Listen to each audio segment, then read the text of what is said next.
Los libros de Primera y Segunda de Reyes. Aunque nuestras Biblias son dos libros separados, originalmente fueron escritos como un libro que cuenta una historia unificada que continúa del libro de Samuel que le antecede. Así que David ha unificado las tribus de Israel en un solo reino, y Dios prometió que de su linaje vendría un rey mesiánico que establecería el reino de Dios sobre las naciones y cumpliría las promesas hechas a Abraham. Entonces, el libro de Reyes cuenta la historia de la larga línea de reyes que vinieron después de David, y ninguno de ellos estuvo a la altura de la promesa. De hecho, ellos llevan a la nación de Israel a la ruina. El libro está diseñado para tener 5 movimientos principales. La historia comienza y termina enfocada en Jerusalén. Primero con el gobierno de Salomón y la construcción del templo, y luego, en esta última sección, termina con la destrucción de Jerusalén y el exilio de Israel a Babilonia. Y las 3 secciones centrales están compuestas por la historia que nos lleva a esa tragedia. Y explican cómo Israel se dividió en 2 reinos rivales, cómo Dios trató de prevenir la corrupción de Israel enviando a los profetas, y cómo el exilio se convirtió en la inevitable consecuencia del pecado de Israel. El libro inicia con 2 capítulos acerca del traspaso del reino del anciano David a su hijo Salomón. Y las últimas palabras de David a Salomón son muy similares a aquellas de Moisés y Josué y Samuel al pueblo.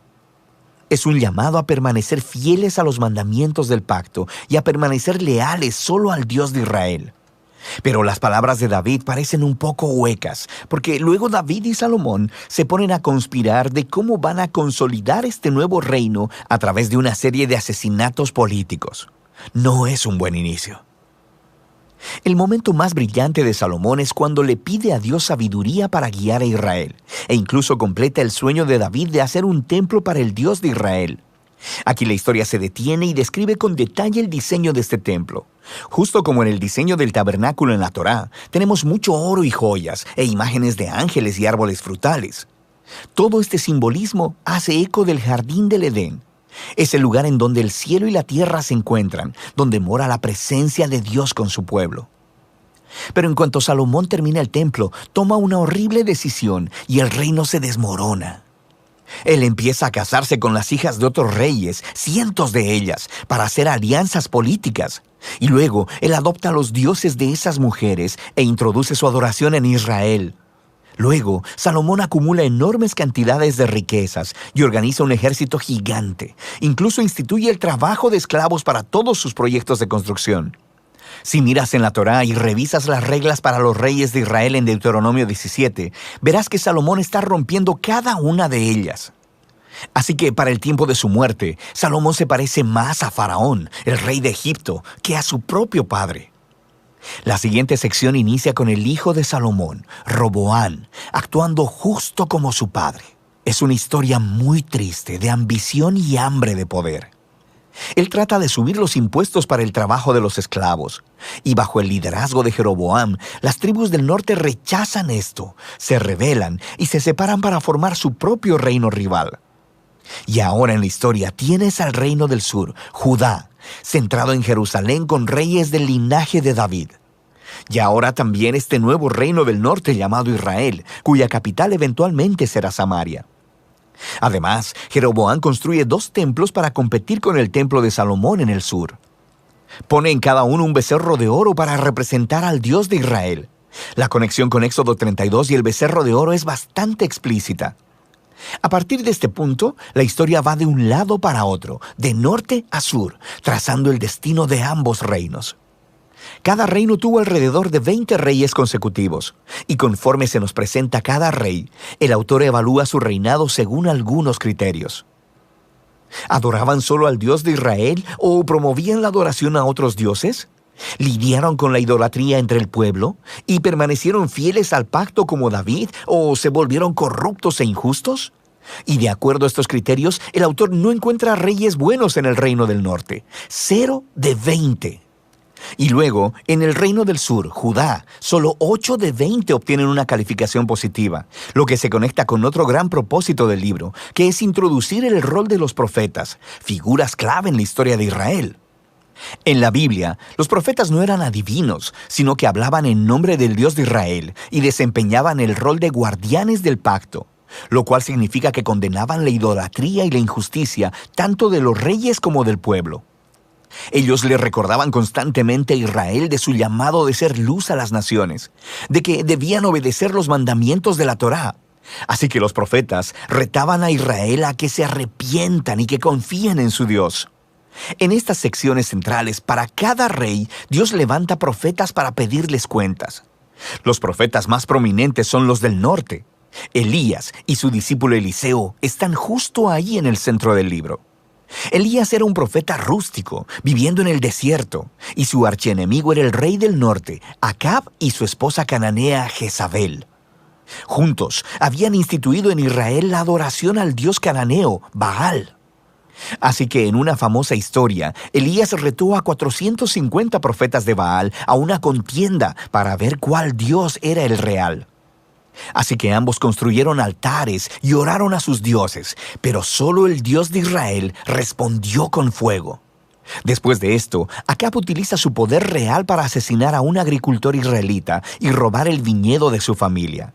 Y Elías confronta una vez más la injusticia de Acab y anuncia la decadencia de su descendencia. Elías eventualmente pasa el manto de su liderazgo profético a un joven discípulo llamado Eliseo, quien pide 2 veces la autoridad de Elías. Y lo que es fascinante es que el autor, que ha contado 7 obras milagrosas de Elías, luego ofrece historias de 14 actos de poder de Eliseo.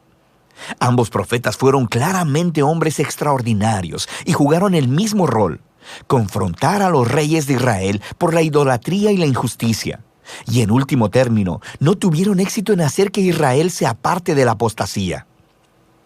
En la siguiente sección, el reino del norte es sacudido por una revolución sangrienta iniciada por un hombre llamado Jehú, quien destruye a la familia de Acab. Aunque Jehú fue inicialmente comisionado por Dios, su violencia se sale de control y crea una espiral de asesinatos políticos y rebeliones de los que Israel jamás se recuperó. Después de Jehú, tenemos golpe tras golpe, y cada rey sigue a otros dioses y permite injusticias horribles. Todo nos lleva a Segunda de Reyes, capítulo 17. El grande y malvado imperio de Asiria desciende y acaba con todo el reino del norte, y la ciudad capital, Samaria, es conquistada, y los israelitas son exiliados y esparcidos a través del mundo antiguo. Ahora, el capítulo 17 es clave. El autor detiene la historia y ofrece una reflexión profética de lo que acaba de suceder. Él culpa la caída del reino del norte a la idolatría y a la infidelidad al pacto de Israel y sus reyes. Y por tanto, Dios les ha hecho enfrentar las consecuencias de sus decisiones. El último movimiento del libro nos cuenta la historia del solitario reino del sur. Aquí conocemos a varios reyes muy heroicos, como Ezequías, quien confía en Dios cuando los ejércitos de Asiria tocan la puerta de Jerusalén. O Josías, quien descubre un rollo perdido de la Torá en el templo. Empieza a leerlo y es confrontado, e instituye reformas religiosas para quitar la idolatría y las influencias cananeas de la tierra. Pero Judá ya está demasiado arruinado. El rey que gobierna entre estos dos, Manasés, es por mucho el peor. Él no solo introduce la adoración de estatuas de ídolos en el templo de Jerusalén, también establece el sacrificio de niños. Así que Dios envía profetas para decirles que el tiempo se ha terminado. Israel ha alcanzado el punto sin retorno. Los últimos capítulos cuentan la historia del imperio babilónico, que viene a invadir Jerusalén, destruir el templo y llevar al pueblo y al linaje de David al exilio. Y así termina la historia, dejando que nos preguntemos: ¿ha terminado Dios con Israel? ¿Ha terminado con el linaje de David? Bueno, el párrafo final se proyecta alrededor de unos 40 años en el exilio y narra una historia muy extraña. Se trata de Joaquín, un descendiente de David, quien hubiera sido rey si hubiera estado en Jerusalén. Y el rey de Babilonia lo libera de la prisión y lo invita a comer en la mesa real por el resto de su vida, y ahí termina el libro. No es mucho, pero es una historia que da un rayo de esperanza en que Dios no ha abandonado al linaje de David. Ahora, la pregunta es: ¿cómo Dios cumplirá sus promesas a Abraham y a David? ¿Cómo bendecirá a las naciones y traerá el reino mesiánico? Y para responder a esas preguntas, debes leer la sabiduría de los libros proféticos. Pero por ahora, ese es el libro de Reyes.